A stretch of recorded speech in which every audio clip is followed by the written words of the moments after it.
Tonight on CTV3 News, Prime Minister John Briseno says defense audit will be tabled in the National Assembly before public release. He cites legal requirements. Under pressure from procurement scandal, PM calls for stronger audit institutions. New Revenue Authority proposed to strengthen tea collection in Belize. And the broadcasting bill opens for public consultation amid censorship concerns. These are some of the stories we have for you tonight in our newscast for Friday, July 31st,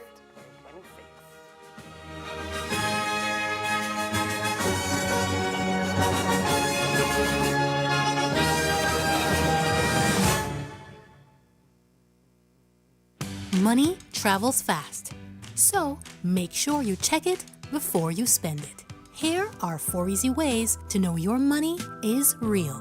Look, feel, tilt, and check. Look closely at your note by holding it to the light to see the watermark and the note value. Notice how the see-through image completes itself perfectly. Feel for authenticity. Run your fingers over the raised portrait and the bars on the edges. 1 bar for the $2 and up to 6 bars for the $100. Tilt the note to see the hidden value appear. Look for the moving images on the security thread and holographic shimmer on higher denominations. Check closely.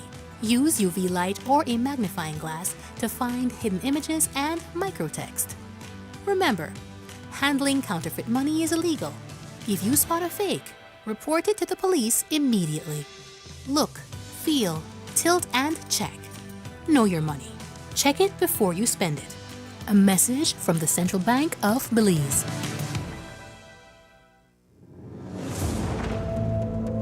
It's easy to sit at home and blame the government for crime. A lot of people do it. Politicians do it all the time. It's like a game. Gang members shooting each other or innocent citizens. Blame the government. Blame the police. Narco players executed because of a drug deal gone bad. Blame the government.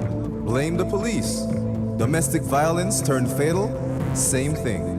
Every murder, no matter where, no matter why, same blame game. But our children weren't born criminals. When did they become murderers? Who taught them their values? Who taught them about right and wrong? Where are their parents, their families? It's not too late to save your child. It's not too late to raise your child right. Keep them in school. Keep them off the streets. Teach them the value of hard work. Teach them honesty and integrity. Love them before it's too late. Stop the blame game and let's all be the village that raises our children. A message from the Ministry of Home Affairs and the Violence Prevention and Enforcement Unit.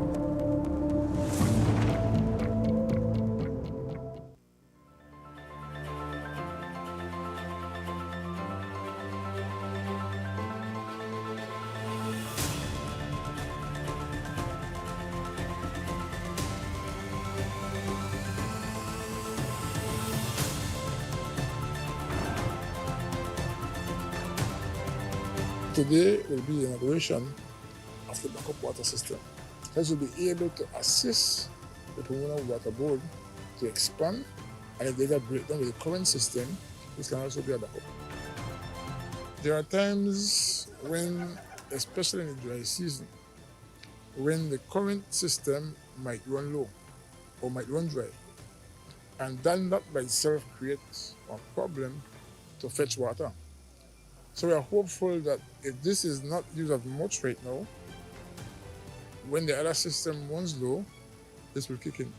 We must ensure that people have access to clean, safe, potable water, just like everybody else across this country. What you see here today is an investment of over $160,000. It includes all the pipes that you see here. We also have other accessories. We have a backup generator. We have the solar system. And we also have a booster pump. The most difficult part that hindrance development is the access of water. We have reduced significantly the amount of people that were deprived from accessing a basic need such as water.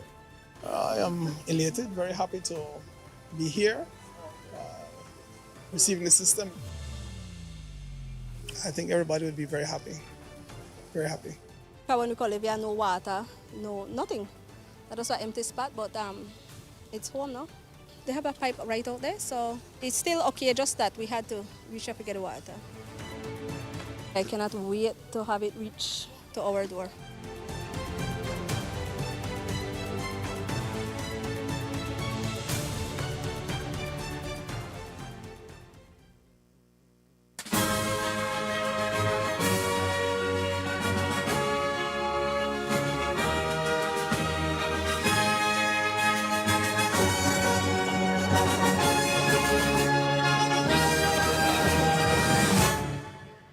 Good evening. This is news also simulcast on Fiesta FM 106.7. I am Joanna Rodriguez.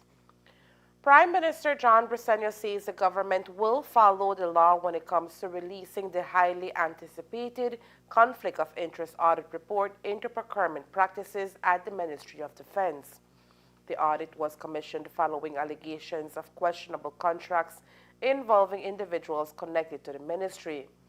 Speaking to reporters today, the Prime Minister was asked whether, as head of government, he could make the report public immediately upon receiving it. Briceño said the established legal process must be respected. According to the Prime Minister, once the audit is completed, it will first be laid before the National Assembly as required by law before it is released to the public. While acknowledging the public's interest in the findings, he stressed that the government cannot bypass the statutory process. I think we first have to see what would come before us. We have no issue when it comes to the issues of transparency and to be able to quote. That is why we have the Auditor General. But before I could comment, I really would need to take a look and see what is it that they're talking about. She also said that after her audits on the Ministry of Defense are finished, she would of course have to go to cabinet first, and she doesn't know when it will be published to the public. Is this something that you will commit to, that these reports will be publicly published? Well, again, the audit is ongoing right now, and I really need to be able to see what is it that they're talking. And I think they reported again to I think it's the Financial Secretary, not even directly to me. Obviously, as a Minister of Finance, I will get a copy of it.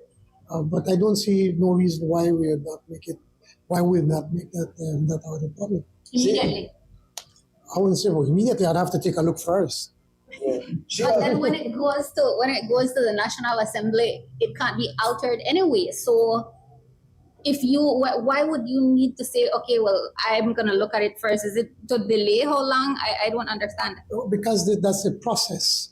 The process is that we get the report and then we table it to the National Assembly. So I don't want to comment about immediately, but let me take a look at it and before I could be able to comment, because I think we need to see what is the best way to go about, but it will be made public.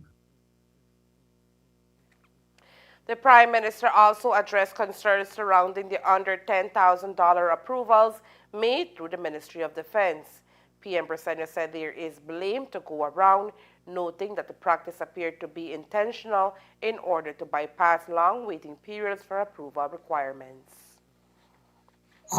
What I believe now, since there's been this great outcry, rightly so, from the public, I think we need to do all the way to 2015 and try to see exactly what is happening, because this under $10,000 where the ministry has been doing that to be able to get food for the BDF. It seems to have been a practice that has been going on for some time. And now, I saw in the news where somebody was making the point that it even continues up to this year. Well, now that I've been involved as a minister, and I sat down with the with the CEO, and he explained, he says, they went 13 times to contractor general to ensure that they could get it right when they put in to return the bids. And he's saying he's very pleased with the cooperation from the contractor general. She has been extremely helpful. But what happened is that when they sent these, when they sent the recommendations from the bids that were taking place, the Ministry of Finance took very long to respond. The Ministry of Finance may have their own reasons, but the point is that they were not responding, and the BDF eat every day. And so the only way that they could be able to keep up giving the food, he explained to me, is to be able to be ordering, under these $10,000 bid. Now you could question as to who are the people they're asking, and so that's another matter, but that's for the contractor general to deal with. I'm just trying to explain why is it that they have to continue this during this time, simply to be able to keep food on the table. The PM added, however, that the issue also points to a broader problem within the system, which must now be examined to make the approval process within the Ministry of Finance more efficient. On the Ministry of Finance, there's some blame to be given all along. And I think that we now have to find a more effective and efficient way in approving these things. And now that the CEO now has a pretty good grasp on what the contractor general is expecting for her to be able to approve these contracts, I think we'll be able to move faster. The conflict of interest audit remains ongoing and is expected to determine whether procurement laws and financial regulations were breached and whether any further action is warranted. With the procurement scandal creating a dark cloud for the current government, Prime Minister John Briceño says Belize must continue strengthening the independence and capacity of its oversight institutions, including the Office of the Auditor General, while also taking into account the financial and logistical realities involved. His comments come on the heels of the regional conference, Independence Beyond the Legal Framework, which brought together public officials, stakeholders, and international experts to discuss the importance of ensuring that supreme audit institutions are able to operate free from political or external influence. Asked whether Belize's audit bodies required greater independence and resources, the Prime Minister said he believes they do. However, he noted that achieving that goal goes beyond legislative changes and requires careful consideration of funding, staffing, and other logistical support needed to allow these institutions to carry out their work effectively. Well, that is always the challenge with government, that, the pie is the pie. There's only so much, and there's so many needs, education, health, infrastructure, water, electricity, housing, homes, lots. I mean, the list can go on. And just like the Integrity Commission and the Auditor General, the Contractor General, all of these offices need more people. And it has to be a balancing act. How we'll be able to provide the necessary resources. If we can do more, I'm sure we can do more.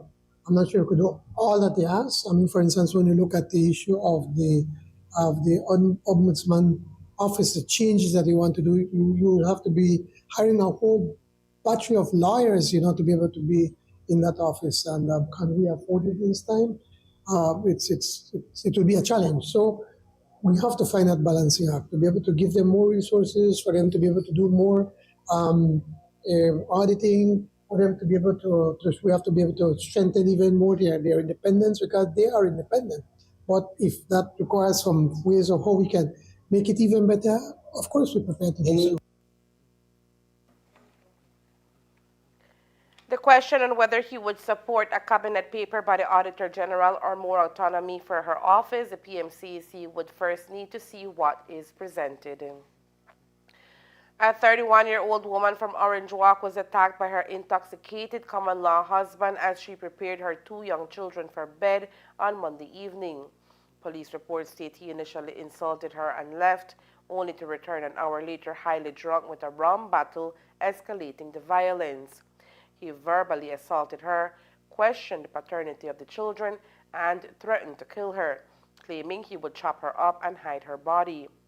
When she tried to leave with her children, he responded with physical violence, punching her in the head and slapping her repeatedly, leaving her dizzy and in pain.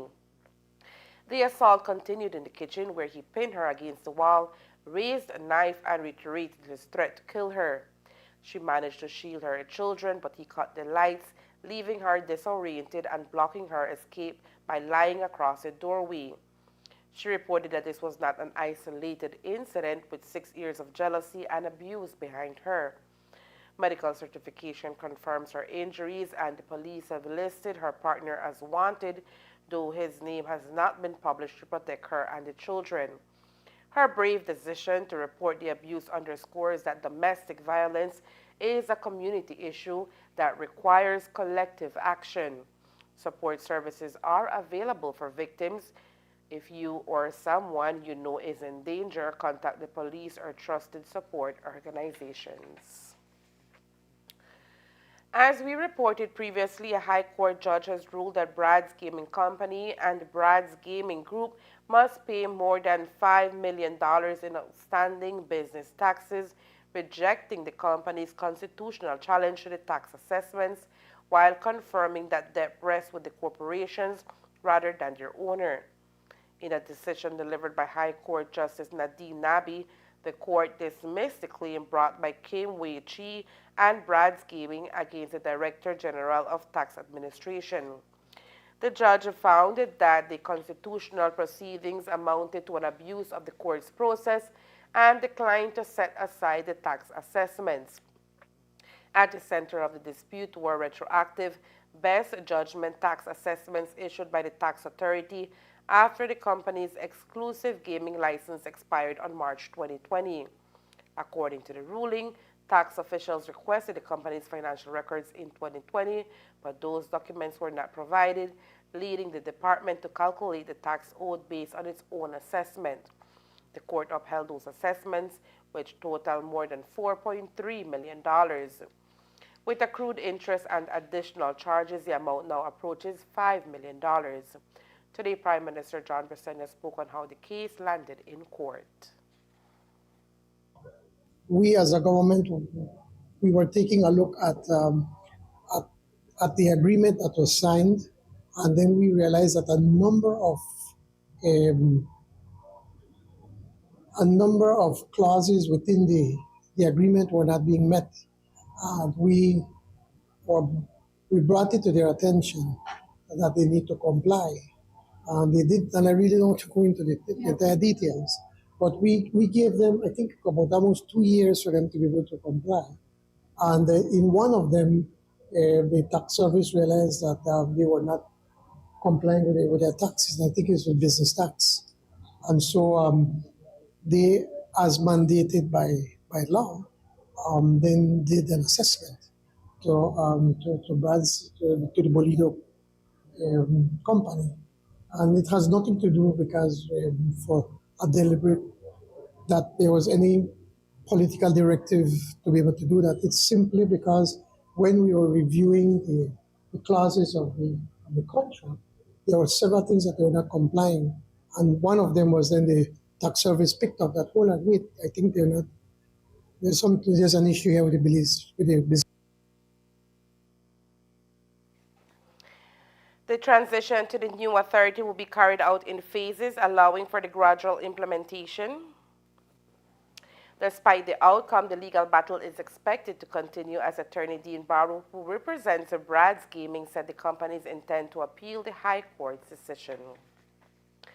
The government of Belize has taken a major step towards overhauling the country's tax administration with the formal introduction of the Belize Revenue Authority Bill 2026 in the House of Representatives on Friday, July 31, 2026. The proposed legislation seeks to modernize the existing tax system by transforming the Belize Tax Service Department into a semi-autonomous revenue authority. According to Prime Minister John Briseno, under the bill, the new Belize Revenue Authority, BRA, will operate with greater independence, particularly in its day-to-day administration and human resource management. The reform is designed to improve the efficiency of tax administration, strengthen revenue collection, and promote greater accountability through a performance-driven management structure. At present, the Belize Tax Services Department faces recruitment delays, limited flexibility to deploy specialized skill, difficulty in retaining tax and IT professionals, and an appraisal system that is not tailored to specialized, result-driven work.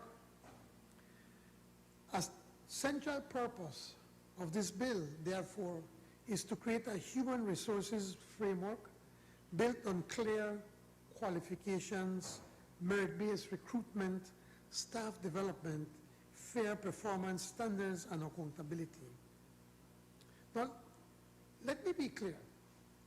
This is in no way a criticism of our public service institutions or our public officers. Rather, it recognizes that revenue administration has particular skills that they need, as do other specialized public bodies such as Central Bank of Belize or the judiciary, each of which have their own specialized human resources regimes.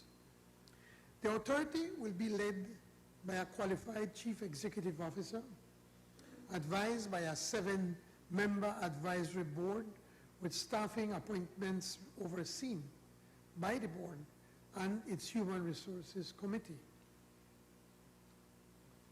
We recognize that changing established public service arrangements create legitimate concerns for officers and their representatives. These concerns will be given due attention and treated seriously.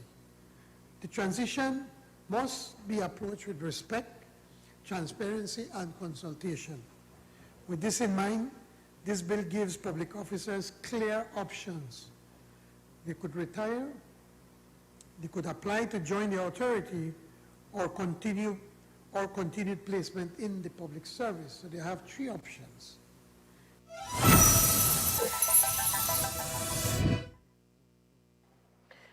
The transition to the new authority will be carried out in phases, allowing for the gradual implementation of governance changes, staff restructuring, and the expansion of the agency's responsibilities. As part of its long-term mandate, the authority is also expected to assume responsibility for the collection of land taxes. Following consultations with public sector employees and the trade unions, officials emphasize that all revenue collected by the new authority will continue to be deposited into the Consolidated Revenue Fund. The Belize Broadcasting Authority is inviting public feedback on the country's proposed broadcasting bill and regulations, legislation aimed at modernizing the legal framework governing the media sector to better reflect today's digital landscape. While many have welcomed the proposed reforms as a necessary step to keep pace with changing technology, others have expressed concern that some of the provisions, particularly those relating to online news platforms and digital content creators, could amount to government censorship.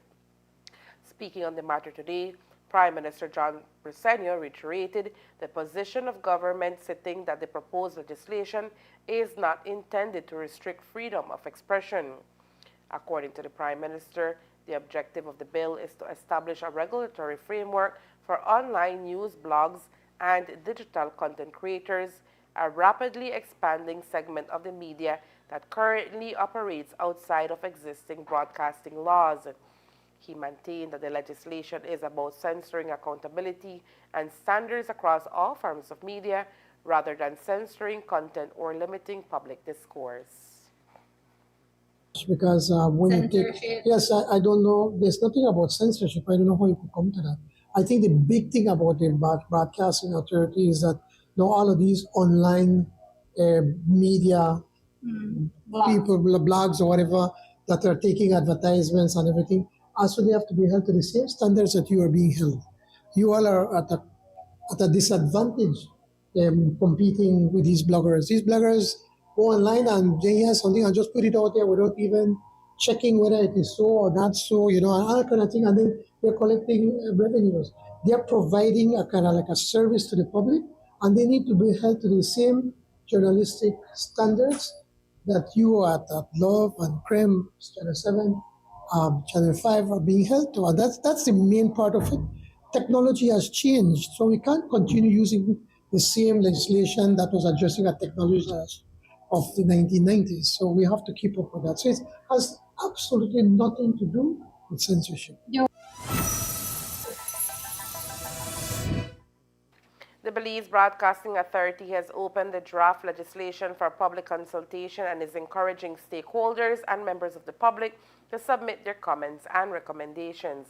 The deadline for submissions is August 24th, after which the authority will review the feedback before moving forward with the legislative process. Coming up next, jealous rage ends in murder. Chrismar Espinosa convicted of executing style killing of Wilbert Banks Jr. Stay tuned.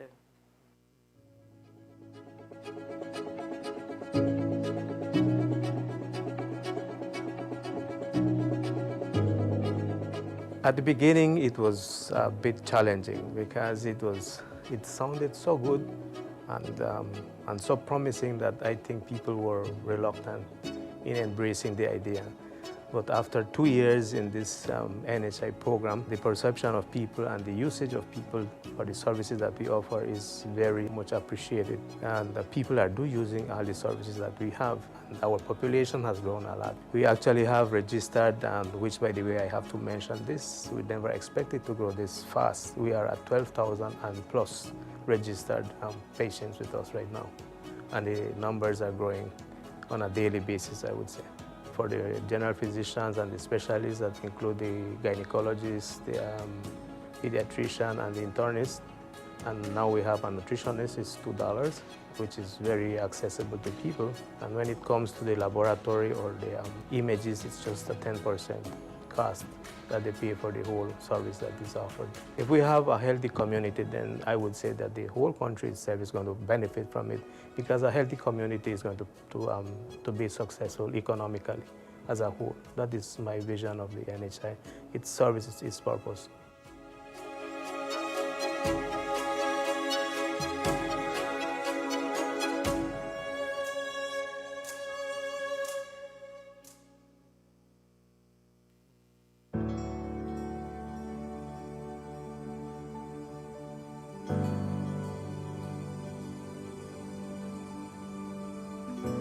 There's going to be 5 modules that we will be looking at. The first one would be the duties of traffic wardens, power of arrest, and the legislative amendments as it relates to DUI.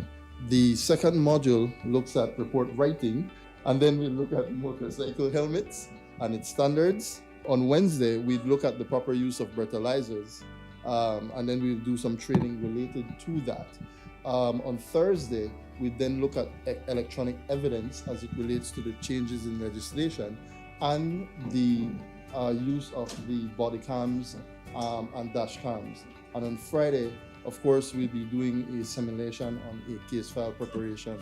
Please remember, the rules are there for a reason. The regulations are there for a reason. It's not to bypass them. It's to ensure that you protect the citizens of Belize. We're not here to just teach you.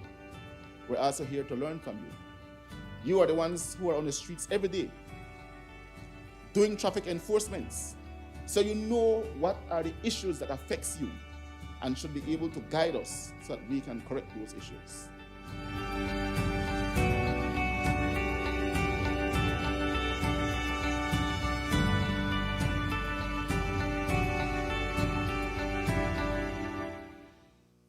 Money travels fast, so make sure you check it before you spend it. Here are 4 easy ways to know your money is real. Look, feel, tilt, and check. Look closely at your note by holding it to the light to see the watermark and the note value. Notice how the see-through image completes itself perfectly. Feel for authenticity. Run your fingers over the raised portrait and the bars on the edges. 1 bar for the $2 and up to 6 bars for the $100. Tilt the note to see the hidden value appear. Look for the moving images on the security thread and holographic shimmer on higher denominations. Check closely Use UV light or a magnifying glass to find hidden images and microtext. Remember, handling counterfeit money is illegal. If you spot a fake, report it to the police immediately. Look, feel, tilt, and check. Know your money. Check it before you spend it. A message from the Central Bank of Belize.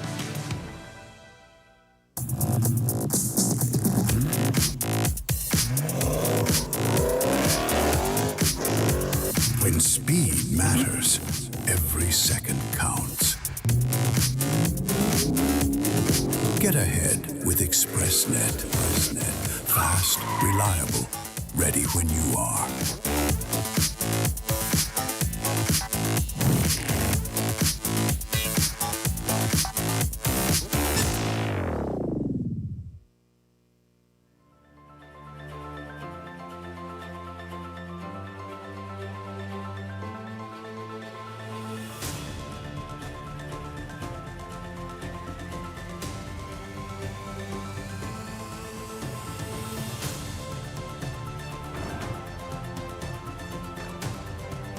Today will be the inauguration of the backup water system. This will be able to assist the Pomona Water Board to expand, and if there's a breakdown with the current system, this can also be a backup. There are times when, especially in the dry season, when the current system might run low or might run dry, and that by itself creates a problem to fetch water. So we are hopeful that if this is not used as much right now, when the other system runs low, this will kick in. We must ensure that people have access to clean, safe, potable water, just like everybody else across this country. What you see here today is an investment of over $160,000.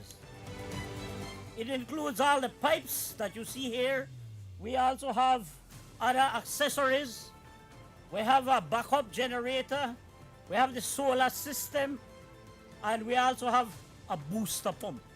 The most difficult part that hinders development is the access of water. We have reduced significantly the amount of people that were deprived from accessing a basic need such as water. I am elated, very happy to be here, receiving the system. I think everybody would be very happy, very happy. When we call it, we have no water, no nothing. That was an empty spot, but it's home now.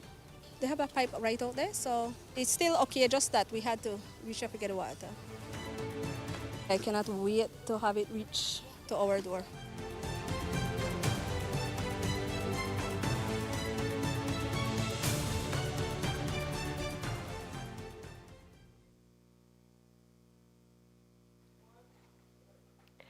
A Supreme Court judge has found 36-year-old Chrismar Espinosa guilty of the April 2024 murder of bicycle technician and cycle enthusiast Wilbert E. Banks Jr., concluding that the fatal shooting was a deliberate execution-style killing carried out without any legal justification.